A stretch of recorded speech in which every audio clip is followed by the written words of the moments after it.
Hello বন্ধুরা, আজকে আমি করেছি শীতের সবজি।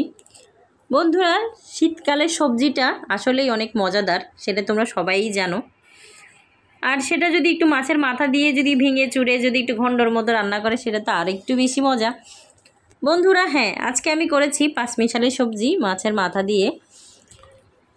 বন্ধুরা, এমন সব সাধারণ রান্নার ভিডিও পেতে এই মায়ের চ্যানেলটিকে সাবস্ক্রাইব করে পাশে থাকা নোটিফিকেশান বেলে প্রেস করে দিও, তাহলে আমার পরবর্তী ভিডিওর নোটিফিকেশান সবার আগে পৌঁছে যাবে তোমার কাছে। নমস্কার বন্ধুরা, অন্নদার রান্নাঘরে তোমাদের অনেক অনেক শুভেচ্ছা। আজকে আমি তোমাদের সাথে শেয়ার করব পাঁচমিশালি সবজি, দারুণ সবজি। আমি আগে থেকে প্যান বসিয়ে রেখেছি, দিয়ে দিচ্ছি সাদা তেল। তেলটা গরম হয়ে গেছে। বন্ধুরা, মাছে আমি আগে থেকেই লবণ আর হলুদটা দিয়ে রেখেছিলাম, একটু মেখে নিচ্ছি।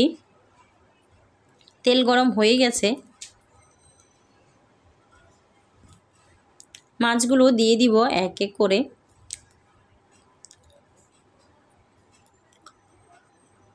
মাছগুলো দিয়ে দিয়েছি।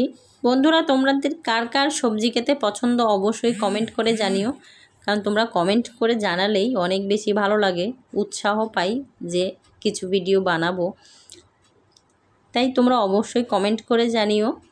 তোমরা কমেন্ট করলে অনেক বেশি ভালো লাগে। যদি আমি খারাপ ভিডিও বানাই তাও তোমরা কমেন্ট করো, আমার কোনো সমস্যা নেই, তাও বলো যেন আমি কেমন বানাই।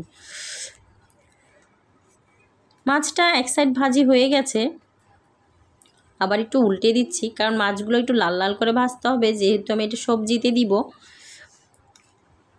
যারা জানো তো জানো, আর যারা জানো না তাদের জন্য বলছি, কারণ যখন সবজি কোনো তরকারি রান্না করবে, মাছ রান্না করলেই বেশি ভালো লাগে। আবার অনেকে আবার কাঁচা খেতেও পছন্দ করো, তবে কিছু মাছ কাঁচা খাওয়া যায়। মাছগুলো হয়ে গেছে, তুলে নিচ্ছি।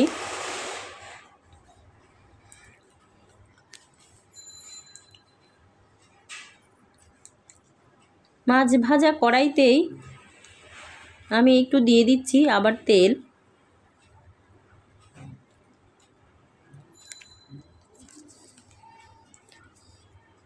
তেলে দিয়ে দিচ্ছি পাঁচফোড়ন। যারা পাঁচফোড়ন পছন্দ করো না তারা না দিলেও পারো, কিন্তু আমার পাঁচফোড়নটা পছন্দ, পাঁচফোড়নের তরকারি, তাই আমি পাঁচফোড়ন দিয়েই রান্না করি বেশিরভাগ সময়। আমি দিয়ে দিচ্ছি সবজিগুলো। দেখো বন্ধুরা, আমি কিন্তু এখানে অনেকগুলো সবজি নিয়েছি। ফুলকপি, মিষ্টি কুমড়া, আলু, ডাঁটা নিয়েছি, সিম নিয়েছি, মূলা নিয়েছি। তোমাদের যার যেমন পছন্দ তেমন করেই সবজিতে রান্না করতে পারো, সবজি নিতে পারো। আমি এখানে দিয়ে দিচ্ছি একটু হলুদ আর একটু লবণ। একটু হলুদ আর একটু লবণ দিয়ে একটু ভালো করে মিক্স করে নিব।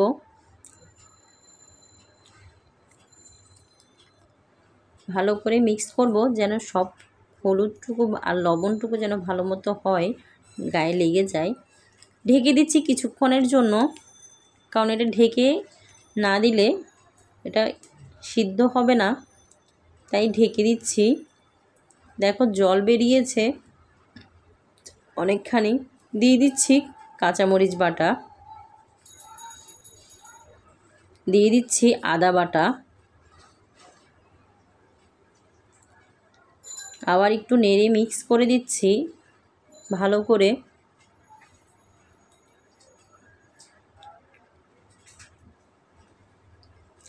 মিক্স করা হয়ে গেছে, আবার একটু ঢেকে দিচ্ছি কিছুক্ষণের জন্য।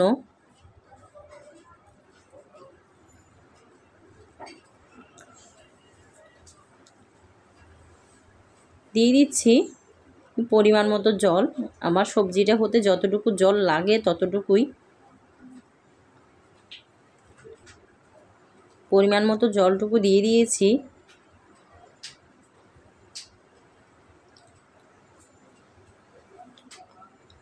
আবার একটু নেড়ে মিক্স করে দিচ্ছি।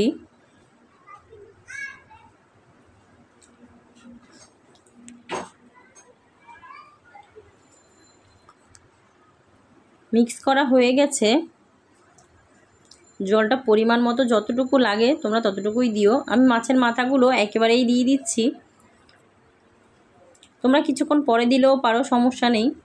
আমি একসাথেই দিয়ে দিয়েছি জল আর মাছের মাথাগুলো একসাথে।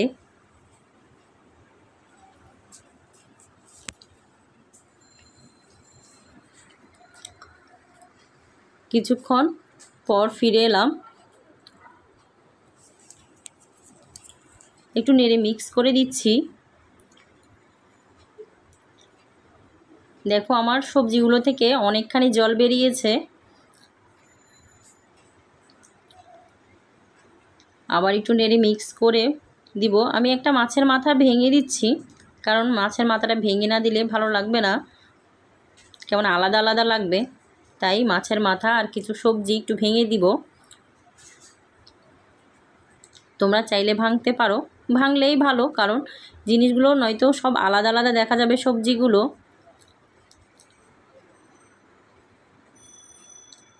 এভাবেই তোমরা চাইলে একটু ভেঙে দিতে পারো। দিয়ে দিচ্ছি ধনে পাতা।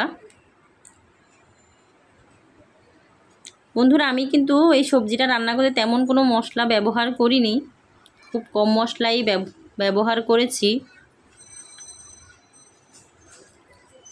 দেখো আমার সবজিটা কিন্তু অলরেডি হয়ে গেছে একদমই। এখন শুধু কিছুক্ষণ অপেক্ষা করে নামিয়ে নিলেই, পরিবেশন করলেই হয়ে যাবে।